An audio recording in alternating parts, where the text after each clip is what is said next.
Hey everybody, we're live. So if you were following along on Twitter, this is hashtag SPSM. So some of you are watching the video. We're all on the Twitter feed. We have Hollis Easter, like the holiday, right? Yep, just like the holiday. So we have Hollis Easter with us. We're waiting for Dr. Bill Schmitz to join us. This is at ADWWW. This is Mr. Tony Wood, and I'm at Doc Foreman. We also have Dr. Michelle Cornett, who's going to be tweeting in and out. We're going to be discussing some of the future directions for the American Association of Suicidology, and especially as they have new leadership. We've got ATOS checking in, I think Desiree Stage. We've got like this whole wonderful crew. Ursula Whiteside is moderating. It's going to be a fun night. There's Nurse Friendly. We've got a crowd here already, and it's just the top of the hour. If you have a chance, for my folks on my Twitter feed, if you're not watching by video, or even if you are, like, take a real quick selfie and tweet in hashtag SPSM, and so we can see you too. I can't put all of you on the Google Hangouts. I know the Muppets did it in like a Google Hangout ad, but I am not Kermit the Frog really, so it will be challenging. And so we're tweeting out live there. Oh look, we have Michelle Cornett, Dr. Cornett saying hi. Brent Snodgrass, he's coming in from St. Louis. Desiree Stage saying hello, babies. Hello, Desi. Pirate hats for everyone. I wish I could use my Google Effects as well as Desiree Stage. What happens is Desiree starts it, and then I proceed to become trapped in the dog ears. Not good. Who else is here? We have Jonathan. Oh, look, it's Jonathan Singer. Quentin is here. Quentin! Oh, Quentin, how is Minnesota? Hi, Quentin. You were at the state fair with other friends of mine, and you guys don't even know each other, so it was like my universe interlapped. That's not a word. Oh. Good to see you too, Sevilla. Ah, Mike! And there, everybody. Bill Schmitz. Bill Schmitz. President. You got everyone. Suicidology. And Dr. Cornett, we're saying hi to you. I won't be able to tweet, but I know that Tony and Ursula are going to help me put in comments while I run the video. So tonight is open mic night. So we're going to take just the next couple minutes to say hello to everybody. If you have questions that you'd like to ask Dr. Michelle Cornett, the Executive Director of the American Association of Suicidology, especially about the future directions of the organization, or, you know, if you're like Hollis Easter and you have just, I'm learning to switch cameras, and you have just been blogging about Robin Williams and about your perspectives about how you view the social media messages and activities out there, this is a great time to ask Dr. Cornett what she thinks. It's a great time to talk with Dr. Bill Schmitz. It's a great time to talk with Hollis Easter because we got him live in the videos. It is a great time to talk with the lived experience community. This is an open mic night. That means if you have an idea that's really important to you, this is a chance to give us some airtime. Because I had a misunderstanding about Dr. Cornett's schedule, and I'm just going to visit her and beg her to take me back. Love you, Michelle. Bill Schmitz says for me to not tell people I love them all the time and threaten to kiss them. Right, Bill? Please restrain yourself. I'm sorry, but the South is getting to me. I want to hug people now for no good reason. Welcome to the South. Welcome to the South. Who else is here? Oh, it's Kendra. How's it going, Kendra? Kendra, we didn't, I don't know if you can see me, Kendra, but I'm wondering how everything went with getting into your grad school program. I know that you were working on getting that funding, so I just wanted to let you know I was thinking of you. Hope it went well. What else we have? Oh, it's Sanford James. You know what? I don't really know what your friends call you. I just like your full name, Sanford James. Like, that sticks in my mind. So Sanford James was talking a lot last week about discussing suicide and people of color and especially men of color, and that it's a different issue for that population, or there are some specialties, and that he felt that issue needed more airtime. So, for James, this is your moment. If you want to make some of those commentaries and we can respond to those, this is the time for that. Yeah, of course that's Bill Schmidt's back on YouTube. Woohoo! Mike Sevilla has infected me. Mike is great, isn't he? He is wonderful. And what we love, Bill, is that because you have sleeping children, you've set up on your porch in the muggy Louisiana August heat. Yeah, so I look like I'm broadcasting from the Batcave. That is true. I've been in there. It's sort. And this was very hastily done. So nice to see you, Hollis. Glad you made it. Hi, Bill. So while we're all getting settled here, we got Twirl and Swirl. That's wonderful. Oh, Vision from Change in the house. Noreen! Oh my God! Look at all my friends. Do you guys remember Romper Room?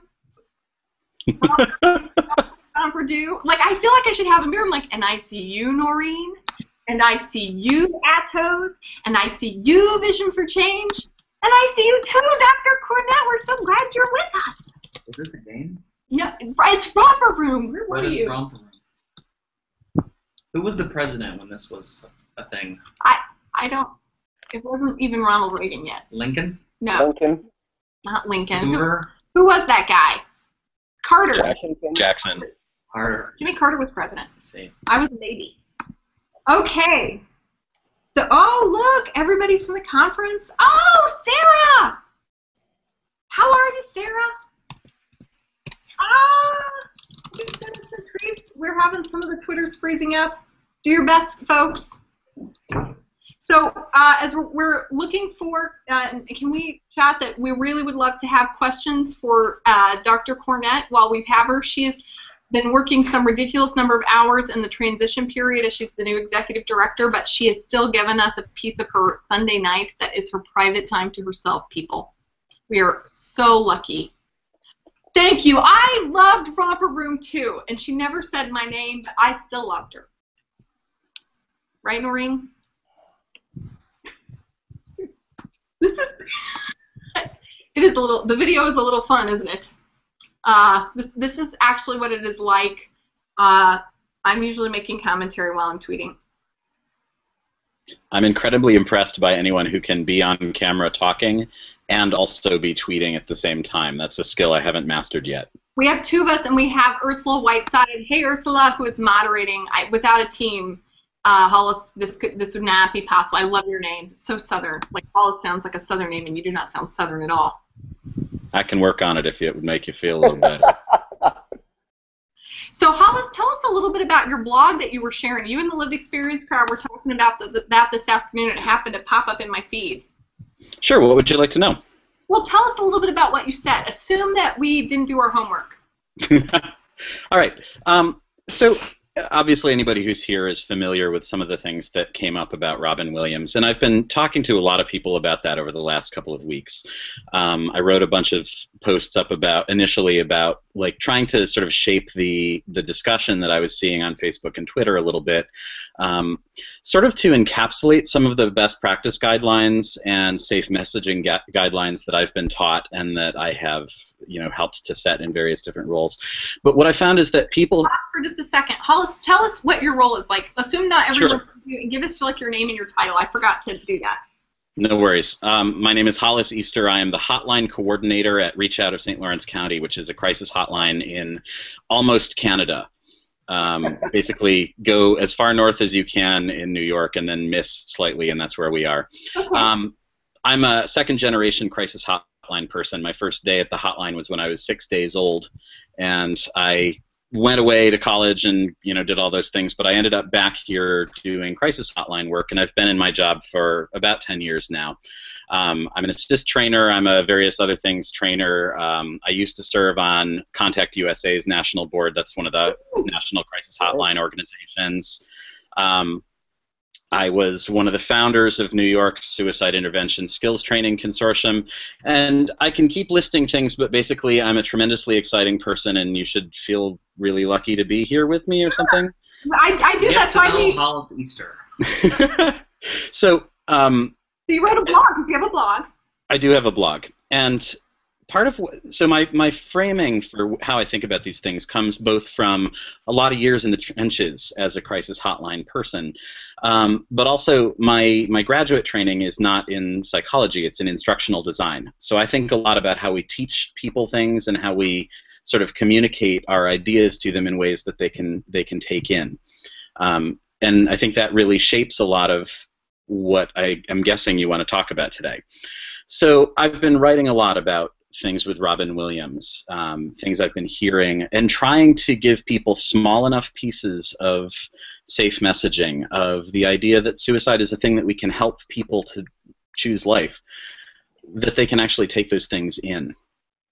And what I was writing about today, so I wrote this post that used an interview that Bill did on CNN as an example of a category, and congratulations for getting out there and getting on that, by the way, as an example of both the things that we're really doing to get our message out there, but also some concerns that I have about kind of the social growth of what we're trying to do and how we integrate other people into the ideas that we're trying to spread. So in that, this is the very brief form. You can find it at holliseaster.com, and it's just the top post on there right now if you're interested in this. But basically, I had some concerns about how a bunch of the messages that we've sent as a field play if you're not part of our field already. Yes. If you're not a person who already thinks of yourself as a suicide preventionist or interventionist or whatever, what I've been hearing sort of back channel is that there were a lot of folks who were feeling a little confused by some of the things that would pop up on their feeds about official messages from our field, from people, I don't even know what to call us, the suicide prevention world. And so I have little but a voice, and I decided to raise it today. So I guess that's why I'm on here right now. So let me just break in real quick, and because we talked about this, and I don't know if you had seen that video, but we had mentioned this when Dr. Sevilla, who I believe is with us at the chat, and Dr. Singer, who's also with us today, we did some live vlogging about Robin Williams' death, and I said, on Reddit, I didn't hear all the let's all gather around the circle and share the Lifeline number. But there are a lot of people for the subreddit Suicide Watch who were saying, I don't find it helpful to always call the Lifeline. I don't want to get sent to the hospital. Therapy doesn't always work, and this is annoying me. Is that the kind of messaging you were talking about? It's part of it, and I certainly, I talk to a lot of people on my crisis hotline who are certainly in very active treatment, and it's not making all of them feel a whole lot better. And so part of what I wanted to talk about is how we kind of marginalize some of those people a little bit if all of what we're saying is go get treated, go get treated, go get treated, because the treatment isn't as magical as we sometimes lead them to believe. And I wanted to be talking about that because people were telling me that they feel kind of excluded by the messages they're getting from us. So, and I don't know what the right answer is yet, but it feels worth talking about. I absolutely agree, and I actually think that's a really great topic. And one of the things that you said before I bring on Bill here in a second, and we're also going to do another shout out because we have a couple of shout outs to do. But one of the things that I was really worried about was you were like, well, I don't want to go against the party line, or I don't know where the room is for disagreement, and maybe we disagree very deeply. And so what I'm going to say is that disagreement is engagement. That I know that Hollis, you were deeply passionate, from 6 days of age, deeply passionate about suicide prevention, as is Dr. Bill Schmitz, as is Dr. Cornett, as am I, as is pretty much everybody on this chat, and that I don't think we have to agree to be committed to the same outcome at all. I think something may have just trashed my internet connection, so I don't know if I'm still here with you or not. Still there. We gotcha. Okay, I missed large parts of what you just said. I'm so sorry. That you should be. Yeah.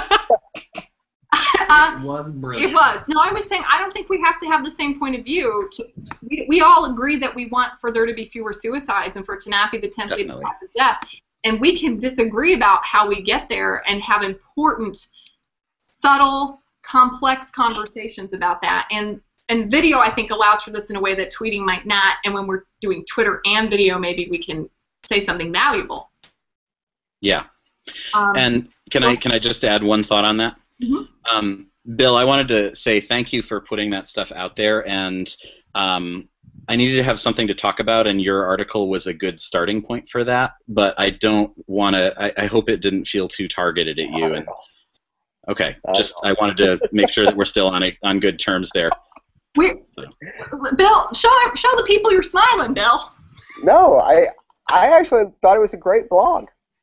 I love Discourse, and I want these discussions, and I think one of the best things about the CNN piece is not the people.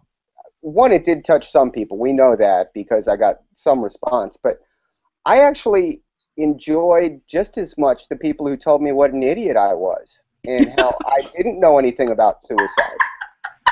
Good. And so I actually responded to every single inquiry I got into my suicidology email. And some of them wanted to continue the discussion and tell me what an idiot I was, and I was okay with that. I didn't engage any further. But one, I think the funniest thing is the most backlash that I got to that piece was the title that I didn't choose. I can't say whether or not suicide set someone free or not. I haven't been dead, and I can't speak to what happens after that. I do know that Robin Williams is dead, and that's really sad for me and lots of other people. And I think CNN did a great job because it was engaging enough to get people to read it. And my goal is that we continue that discussion, not just today, but in the days, weeks, months, and years that go forward so that we can reduce suicide. Yeah, I think what I wanted to say to you, Hollis, and I think I did a little bit, but is that there isn't a party line. This is a discussion, and discussion isn't a party line. We're not all singing a harmonious chorus. We're really deeply committed, but the truth is that even after our best efforts, suicide is still the 10th leading cause of death, and we don't understand everything. We don't know why for everything. We have some ideas, but also, Hollis, you're right. People felt disrespected by some of that messaging. Well, and Bill, I really appreciate your point also that some of that is valuable because it brings people into the discussion. And really, I mean, April, I think I heard you saying earlier that if we're going to do this, and this kind of goes to the point I was trying to make, that if we're going to make the United States, North America, Canada, the world, the solar system safer from suicide, we need a whole lot of people on board with that mission. I don't know about you, but I don't have enough people who work for my crisis hotline to do that by themselves. They're wonderful. I love them to bits, but there aren't enough of us. And so I like thinking about it in terms of shaping what we say and how we say it in a way that brings people in and gets them in the conversation. Because I... Nearly locked up. That's okay. Hollis will come back to us in just a second. Bill? Okay, you're still moving. I see your head moving. While Hollis is getting unlocked, let me break in with a couple things while we're waiting for him to come back. For those of you who are following along on our Twitter channel, Dr. Cornett is doing a wonderful job fielding questions, and with Ursula Whiteside moderating. We're talking about Desiree Stage and Stephen Lewis's webinar that was very well received on non-suicidal self-injury. That was good. Yeah, and that was one of your collabs, Bill. Well, it's because of SPSM that I got connected to great people. Yeah, I think SPSM is about networking and conversation, not about having the one perfect message or the one right answer. Very much so. We have a couple people I want to shout out to. First of all, Desiree, I love your selfie. I always love your selfie. She looks so adorable. Just if you didn't see it, Bill, her hair is fantastic. We have our borderline personality disorder advocate, BPD, FFS. Love you guys! It's my favorite thing to help people with. We have people. Nurse Friendly's here. What? Nurse Friendly's here. Nurse Friendly, like Andrew. Andrew's awesome. It's like he's like an angel. He's I don't everywhere. even know how to say that. You know, we have one of the things that's happening right now. We lost Hollister. Hopefully he'll come back. Do I need to invite him back to get Hollister back, or can he come back? I don't know. I'm going to invite Hollister back to see if I can get him back here. But, hey, folks. His name is Hollis. Hollis. I wanted to. It's Hollis Easter, not Hollister. I'm kind of bad with names. A fan of the You are terrible with names. I Tell am. the moment that they are. I'm really, really bad with names. And so if I get your name wrong, just consider yourself one of everyone. No, that makes you popular with you. Jeez. So, yeah, well, I'll tell Michelle Cornett about how I got her name wrong. Like, and was affectionately getting her name wrong. So the reactions to your piece, Bill. Let's talk about those, because we didn't hear though. I mean, obviously we saw the piece, but we didn't get your side of the conversation. So what else did people have to say? What were I got out of the conversation? I got some really great emails. I got probably 20 emails, which was a little bit fewer than what I expected, given knowing how far it went. But of those 20, I would say 3/4 of them were thank you very much. It really touched me. A lot of personal stories. So that certainly felt good. And then the other 25% was people saying, you know, who am I to say that suicide doesn't set someone free? Some were rather critical of AAS and what our role is. But I thought, wow, how great that someone disliked it so much to look up my email address, look at AAS, and then tell me what an idiot I am. And I was very happy to engage in a discussion. Here we go. We got you back, Hollis. Welcome, Hollis. Fabulous. We've been having power outages all the time, and so apparently the gremlins in the system got me. Yeah, but we saw your tech person come in. Yeah, that's my better half. I have lots better halves. I can't get rid of this half. That doesn't math. That doesn't work because math, Bill. That was the Well, joke. better fractions, better proportions. So one of the things that's happening right now is we're looking at our social media feed, and I'm not looking at the YouTube channel, so I have to check that out later. Jonathan Singer is coming in on our chat for our Google Hangouts. We're saying big shout out to @SocialWorkPodcast. Dr. Cornett is busy responding to tweets, and Ursula's continuing to moderate that, talking about some of the new directions that AAS is planning, and also just a tremendous networking list that everyone is very willing to provide Dr. Cornett with. Well, Leia's spot on, talking about reasons for living. I wish I want to tweet and follow all their stuff. They got good stuff going on. Oh my God, yeah. So how long have you been blogging? Hollis, speaking of content. I guess I've been doing a blog for about a year. I started having to do it in grad school, but I started writing on my own site about a year ago, and some of what I write is about crisis hotlines, about suicide prevention. A lot of it's about music. I teach music on the side, and so I'm one of those people who likes to be doing a lot of different things. And apparently, I talk with my hands a lot. But yeah, so I write about a lot of different things. I'm lining your flute. Is that a flute in your photo? It sure is. Yeah, I play Scottish music. I lived in Scotland for a while after college, and so. There goes the whole chat. Just hit the hot button. Yeah, shameless plug. If you like music, he has an album. buy my CD. It's very affordable, and I will personally write something on it for you. But anyway, I cannot endorse your CD. I am simply in the process of getting membership in my Scottish clan right now. Like literally today, I was working on the genealogy when Bill Schmidt's first in the door. So I'm there with you. We totally need to talk about that.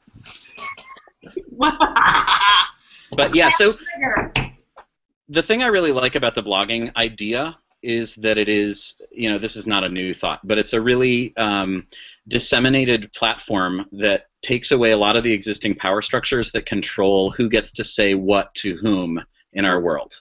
So if you think about how most of us have historically gotten our information, we get the information from the people nearby and from the news or from our politicians or whatever. And something that I really like about the way the blogging world works is that pretty much everybody who wants one gets to have a voice, and you can find a lot of different perspectives being represented. And I think that helps a lot of ideas worth talking about to sort of bubble up to the surface of people's awareness.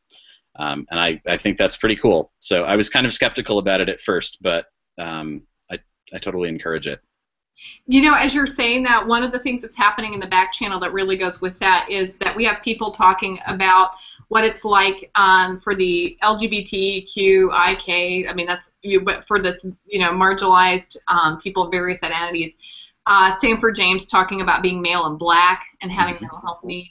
Like, these are all, like, when you're getting like that surgically focused on a group and that it has some special needs, social media is in a way like never before positioned to have very targeted messaging to meet targeted needs and for people to have voices who want them. And it can be an invaluable resource for that connection that we've talked so often about. Yeah, and I live in a very rural county, so Potsdam, where I work, is the center of a land area that's bigger than Delaware and Rhode Island put together, and it has 100,000 people in it. So we had a call recently about a transgender person who was trying to find anyone who's been there and could guide them through some of the things they were going through.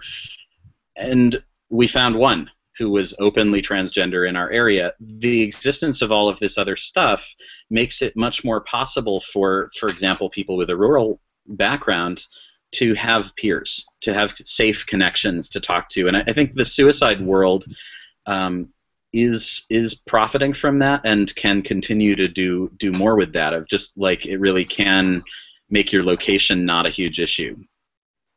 Yes, that's how I got started. I was doing mental health care in rural Kansas. Nice. Yeah, I was the only psychologist in 4 counties, the 4 sickest and poorest counties of rural Kansas, and I needed help because people had borderline personality disorder. They, really similar to what you're saying, like sometimes people don't get better. Well, sometimes it's because they're not getting effective therapy. It's just true. And so I needed help contacting experts to provide very specific things to a very specific population in the middle of hard to get anywhere Kansas, right? Yeah.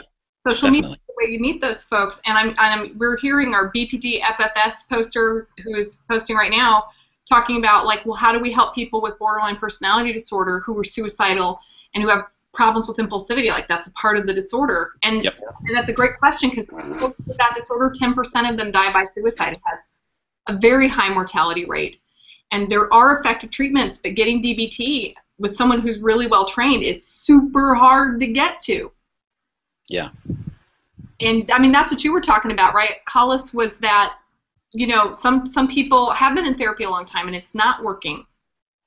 Well, and somebody asked me actually what I meant by that, and to clarify a little bit, I do think that it's working if a person who struggles with suicide is managing to stay alive through today into tomorrow. And if you stack up enough tomorrows, you get a whole life. So I'm not talking about like it's not working because suicidal ideation is gone forever. Like, that's not the standard I'm looking for, but I think that is kind of what people hear when we talk about treatment will make it better. And a friend of mine gave me good language for that. He said that what's important is maybe to be distinguishing whether we're talking about a cure or whether we're talking about translating an acute life-threatening condition into a chronic managed one. And I think we do a really good job with making suicidal thoughts into a manageable, possibly chronic thing. Some people get 100% better, but a lot of them are, still here today, and that's good. That's plenty. But we need to be sure that we're not telling everybody, like, if you go to see a counselor, suddenly everything will be great, and tomorrow you'll never think about suicide again. Yes. I'm very quick to point that out to everyone I talk to. That Yeah. you know, the bottom line is walking into my office doesn't mean you'll never have another suicidal thought by any means.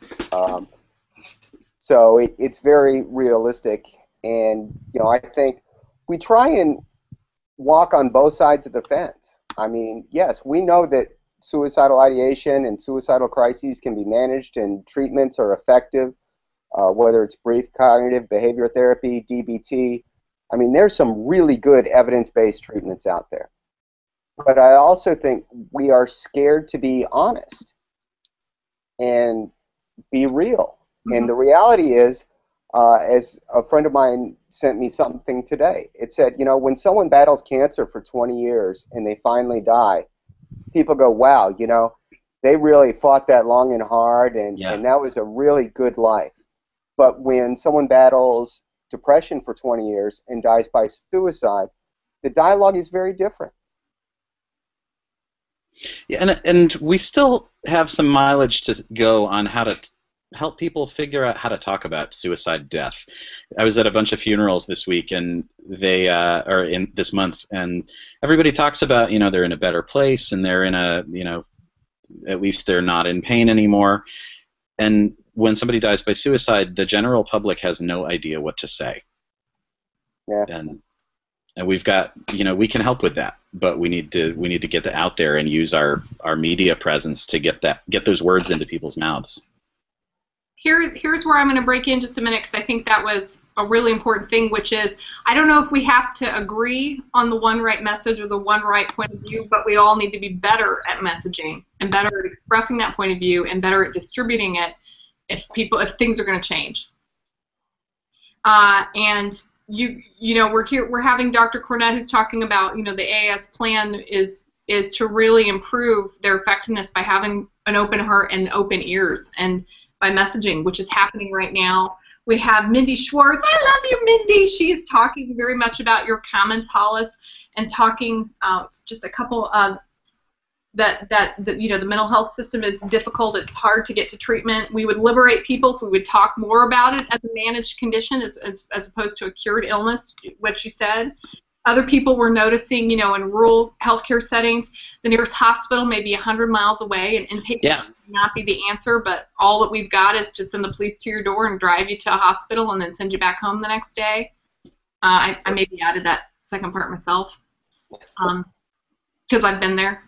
Yeah. It's a really tough deal. We're having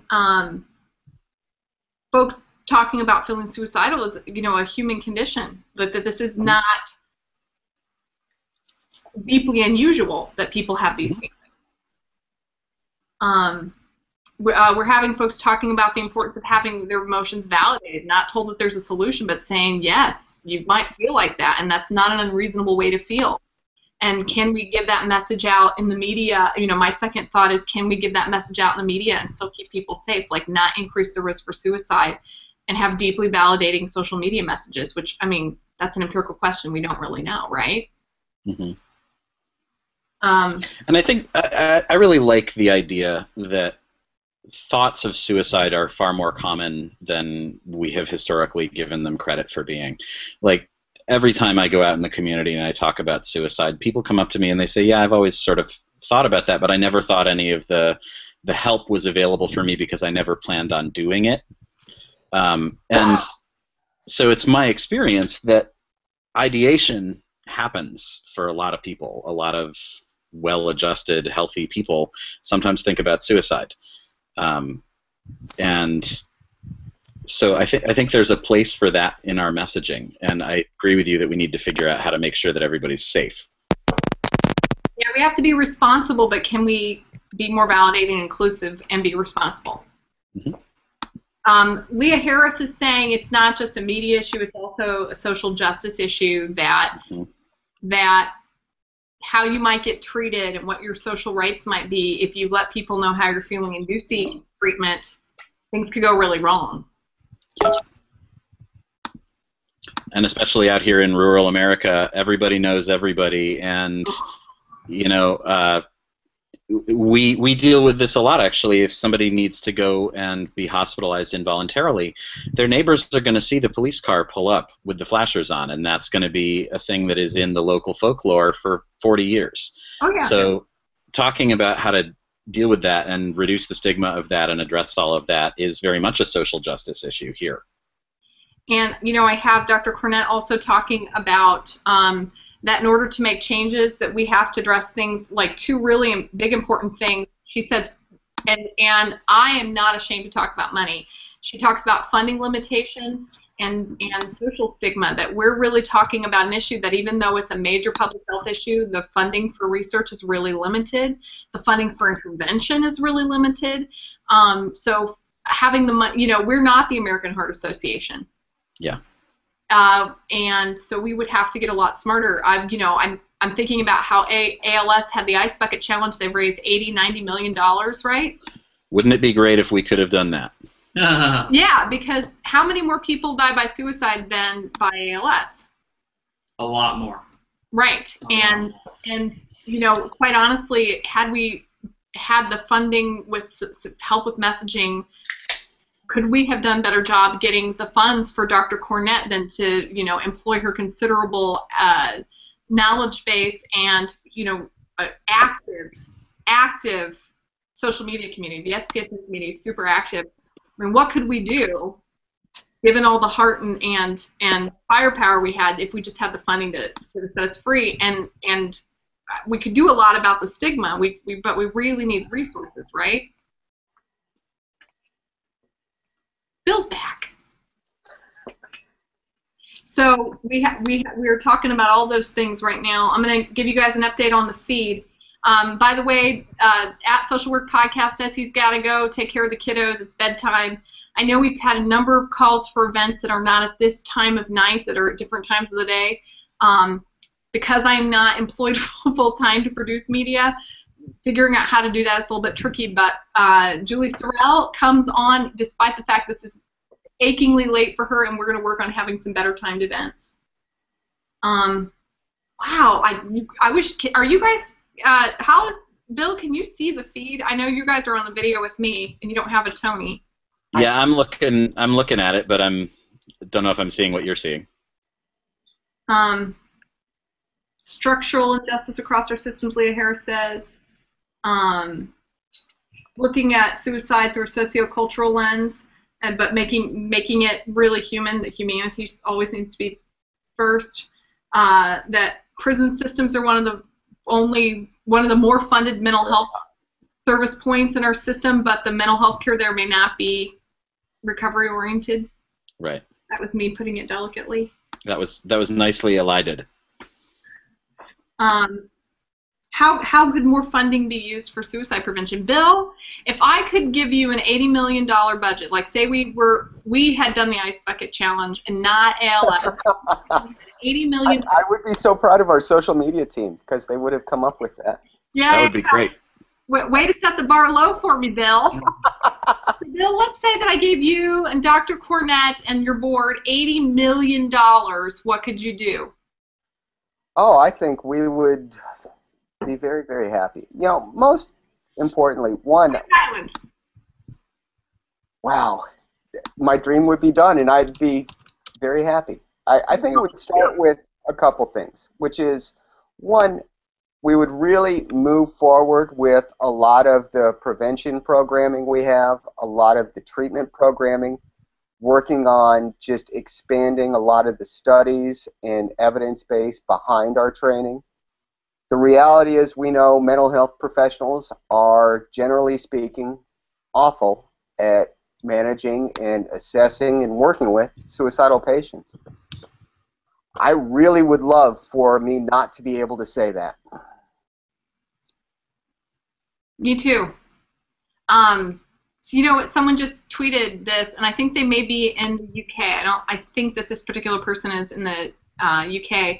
They said, "Are people really going to prison to get mental health care?"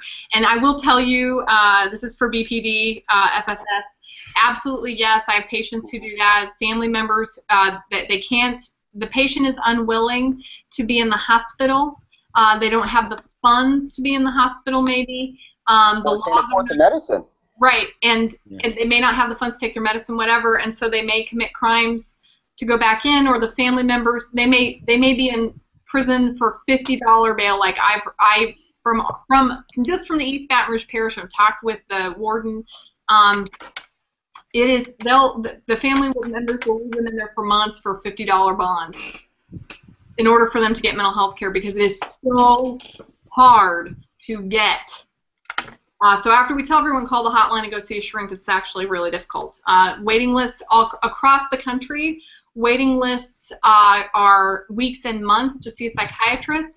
If you go to prison, you can see one much more quickly than that.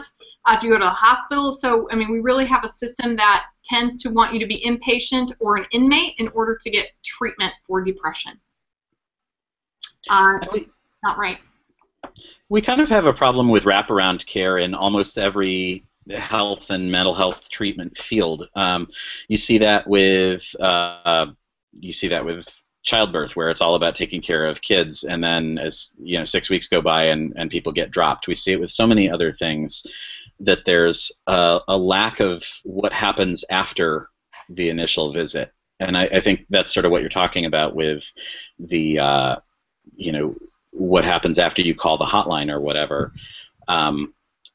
What I'd like to see if I had $80 million is I would like to see a lot more counselors or just good-hearted people with a little bit of training available around the clock in accessible places where it doesn't feel awkward to have a conversation. Because I really buy into the idea that a lot of people's thoughts of suicide can be prevented from turning into actions if we give them a chance to talk about how they're feeling while they're still considering it. And so what I would love to see is a lot more of the very low-level interventions available on a sort of what I call the vending machine model. Put it wherever people want it and wherever they need it, so that the people who are doing actual treatment won't have as much of a crushing load on them, and then we can sort of pull some of the load back from them and give them better training and also more time to do the stuff we want them to do. Yeah, that's just, I think I use a shortened version of that. I just call it mental health urgent care. We should have some mental health urgent care. You should be able to, anytime, day or night, talk to somebody for empathic listening, for some very real relief, with some very real skills that is in some way connected to your healthcare system, so that you have from your main provider follow-up in the next day. So you've got services 24/7, because most people that I know who have suicidal thoughts don't have them in time to have every 2 weeks a 50-minute appointment. Right. And training mobile crisis and really working on kind of mobile crisis and crisis centers, I think they have been overlooked and underfunded for so long, and they're so invaluable. I love our crisis center people. I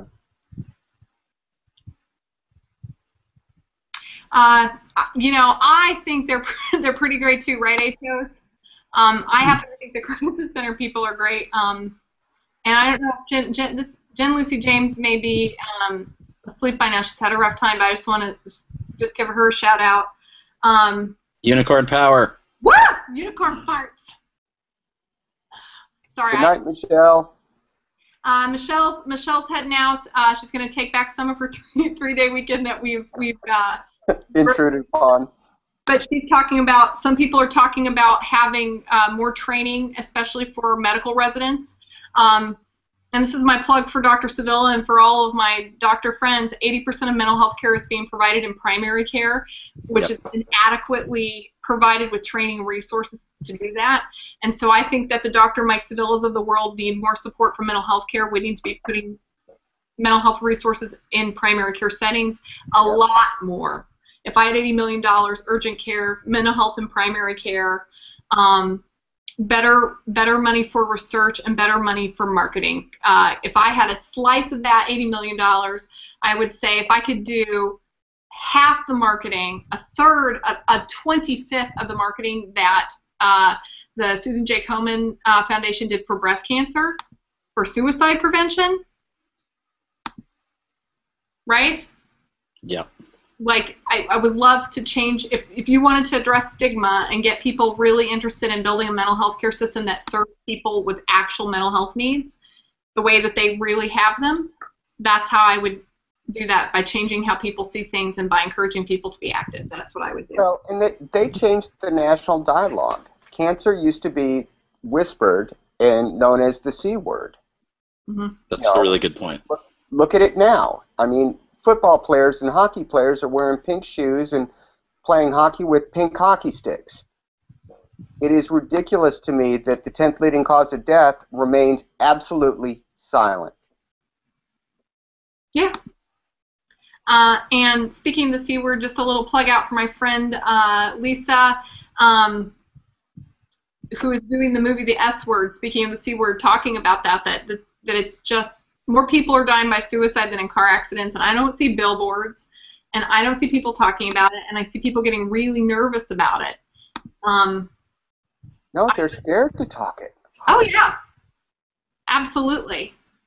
And one of my friends, who's a lady I lunch with, who is a businesswoman, she is not a mental health professional. She owns a printing business. She is a well-respected businesswoman in town. She said after Robin Williams died, she's on her Facebook. She shared some messages that I know that you, Hollis, and you, Bill, and I probably wouldn't have been comfortable with, but that a lot of people shared, which is that they find suicide really upsetting, that they see it as a really selfish act, that she goes, I really think, people who do that don't think about how everybody else feels.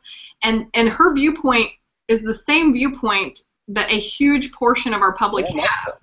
She got clobbered on Facebook, and where were we to sort of provide some helpful messaging for her and her friends to come to a better place? Because it's not about saying the right thing on Facebook, it's about actually providing a helpful healthcare system, right? Exactly. She got clobbered. I find it helpful sometimes to just, when I hear somebody saying the selfish thing, to ask them, what do you think would happen if you could actually just say that to the person face to face, looking him in the eye? What if you told them that the way they're feeling is selfish? What do you think they would say in return? And usually people don't have a good answer, and the light kind of goes on that, is that, I don't know. So that's my sort of go-to response for that. Yeah, I think, people say that of their own defensiveness and own fear about suicide. Like, I remember when I was in 4th grade and, we had Ryan White and AIDS, and people sort of didn't know what to say about that.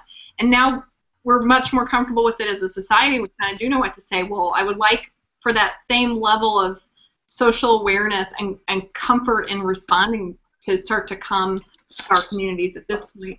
And I'm hearing Desiree say, this commentary still could sound cold and heartless. And having people, I don't think my friend meant it to be cold and heartless. She didn't know, and the reason she didn't know is we haven't provided better awareness. So, Hollis was just, if you could say that to someone who's having that feeling, what do you think they would say back? And then show some people with lived experience talking about feeling like such a burden and feeling so upset about how their depression is causing pain and burden for others, and how deeply difficult it is to wake up every day with emotional pain, lethal emotional pain, and to explain how hard that is to do, that it's just a really difficult task. That would engender, I would think, some compassion, but until people explain that, you don't know, right? Yep. Well, that's part of because people equate suicide with depression, and depression sounds really wimpy and minor. Yeah. Everyone's, quote, depressed for 2 hours, or I was depressed yesterday, but I was feel depressed one time. today. I stubbed my toe.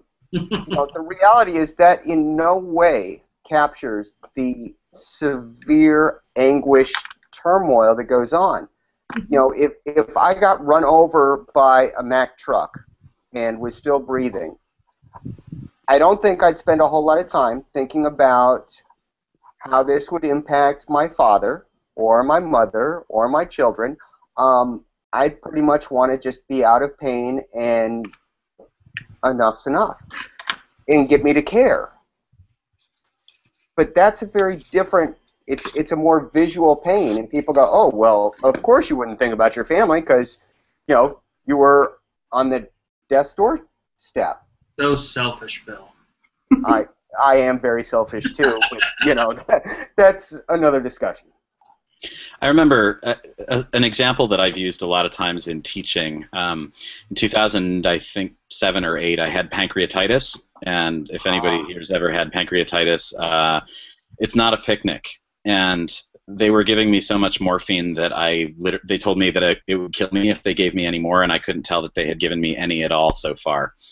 And I remember lying in the hospital bed at one point, just having this thought of like, I really am glad that I'm too sick to move right now, because if I could press a button and have this just be over, that would be a compelling offer right now.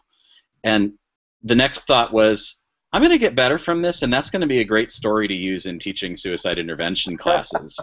But it really was this thing of, like, I talk about that as being, I teach this stuff, and there was nothing else in my head at that moment besides, there is so much pain right now, and please, anything, get me out of it. Make the pain stop. Yeah, and it wasn't like a carefully reasoned thing. It was just like that anything that would make this go away would be pretty good right now. And I think people don't really understand that concept very well. What do the public think suicide is? When I have these conversations, people find out that I do this as part of my work, and they're like, oh, and I'm like, oh, it's not that scary. And they're like, oh, yes, it is. And then they're like, move on. And then I'm like, well, what do you think about it? And I get all these different reactions, but I'm sure that the professionals have a more, I would say, concerted way of explaining what the public perception is. Like, what do people think of this? Because it's all over the place from my perspective. It is all over the place, but at the same time, the public isn't going to tell me what they're really thinking because I'm a psychologist. The general public feeling is if I say the word suicide in front of Dr. Schmitz, then there's going to be little people that come out of the ceiling and put me in a straitjacket and will take me away for years. And so I work really hard very quickly, within the first 10 minutes of the time I meet someone, and I explain. I talk about suicide regularly. I have them look at my bookcase that is filled with books on suicide. Yeah. And when people ask me if I think about suicide, I had one patient laugh because he asked if I ever thought about suicide, and he knows some of my background, and then he said, well, you don't count because you think about it all the time. Yeah. And I do. Yeah. I'm gonna hit one more theme that's up tonight, and then I'm gonna also change because apparently Text Talk Act is going live on September 2nd, and so in the last couple minutes I want to tell people what that is, because if you want a chance to do mental health media messaging across the nation with a bunch of partners that matter, we got a deal for you. It's coming. Sanford James is talking about people who are homeless and people who are of color, which we could have people who are homeless and people of color, or people who are either, and the risk for suicide. And Sanford, from my experience, and Dr. Schmitz can also attest to this, I have patients who are homeless, who are of color, who are both homeless and of color, and who are suicidal. So these are combinations that happen in front of me regularly.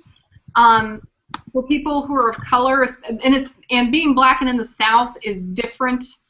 It's its own really specific thing as well. Like I think even I don't know if you'd say that or not, Bill, but my experience is that it's really particular. The culture here is very particular. And so, being homeless, then people don't know if they're quote unquote really suicidal or just trying to get a place to sleep.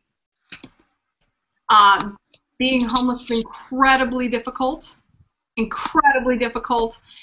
there are a lot, usually by the time somebody has mental health issues, they're homeless, and become suicidal, they often have multiple other mental health issues, financial issues, family issues, healthcare issues. They usually have such a tangled net of problems that sorting through that is really challenging, requires a team, and you can't do it in the standard 50-minute twice monthly outpatient way. It really requires a housing team and a health, primary care team and a mental health team and, connection with your family and social services in your community. It's just in order to get to get an edge on the being suicidal, it's really difficult. We talk about people who are of color. There's more than one color and there's more than one geographic place to be. So I think my experience is that it's been different in the different places that I've lived. But for generally, I hear a lot. The symptoms aren't discussed the same way. So when I'm talking with a patient who's white versus somebody who's not white, and there are several different cultures, they're going to use different words to describe the symptoms. Me being white affects them differently, and so that's always at play. And it's just like you add another layer of complexity to it, and in the middle of all that, you got to keep them alive. So Sanford James, I hope that that's hitting at some of the issues that are really important to you. Do you have any commentary on that, Bill? Well, I think, unfortunately, suicide doesn't discriminate, so we can't really hone in on it. It really affects every ethnic group, every religious group, and we've got a lot of work to do. And that takes very tailored, specific messaging. And I think we have focused to our detriment on trying to provide, quote-unquote, one message. And we will disseminate one message because we want to make sure it's a very safe message, and we don't want to irritate or offend anyone. And so it's got to be the right message for everyone. I know. I'm so afraid of offending people, Bill. And you offend people constantly, including me. And I love you for it. Yeah. But, I think that's where having very specific education and training and resources is essential. Sanford James is also talking about digital storytelling. And Sanford James, I will tell you that one of my favorite social media websites for people who are talking about people who are homeless, not for them, but of them, is invisiblepeople.tv, which really does a lot of digital storytelling about what it's like to be homeless in lots of different ways of being homeless from the point of view of the people that who are homeless. So they're given technology, and then they record vlogs, and you can watch them. It's incredibly powerful digital storytelling, Sanford James. It's invisiblepeople.tv. Hollis, what'd you think? I totally just talked you into this last minute. Well, how was it? Well, this is great. I haven't been on SPSM before, so I'll definitely be back. Gotcha! I forgot to say when I was on here. I don't know if you can see that, but I'm 80K Piper. I'm not my name on Twitter, so if you're interested in that. Right? You what? HollisEaster.com, right? Yeah, it's a household name in my household. You have bigger reach than I do. So yeah, this has been really good, and the thing I really appreciate is I'll mention the history. So I served on the National Hotline Board for 4 years, and it was a bunch of years ago. And at that time, there was a lot of concern among the crisis centers that I was sort of, I guess, partially representing, that their voices were not being heard within the larger AAS community. And it's really reassuring and cheering and lots of other good words to find that our field is moving in such a way that we can hear all the voices, and that it's not just academics, not just professionals, not just professional crisis workers like me, not just that there is now a place for talking about lived experience, that we may not always be getting it right, but that we're working toward getting it better every time we learn a little bit more about what we should collectively be doing about decreasing suicide. And I feel really grateful to have been invited into the conversation today. I'd love to come back if there's ever anything that you want chatting about. You're in. You know what? Come to the conference and come be on the social media.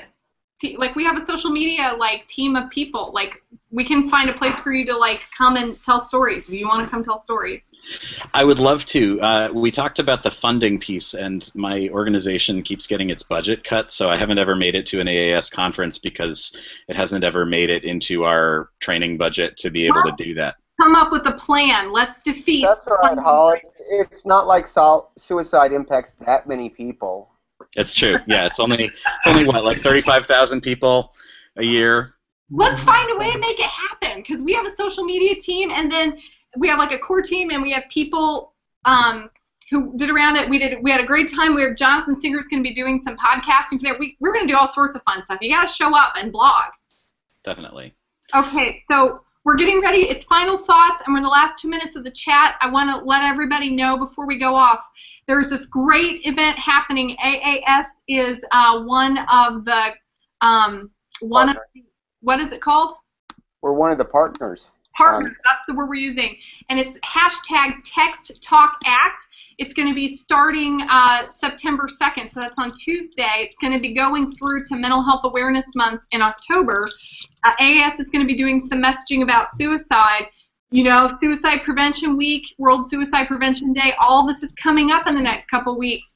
You and your buddies need to do a Text Talk Act. I may even be getting like some sort of code or something, so like we can participate together as a force to share our messages. And Hollis, if the goal is to have diverse messages from people with lived experience to tell the world what we need for mental health care, Text Talk Act, what is organized by the Center for Civil Discourse, and President Obama tasked them with creating conversations about mental health after the shooting of Gabrielle Gifford. So if you want information that goes to national decision makers, have this conversation, hashtag Text Talk Act.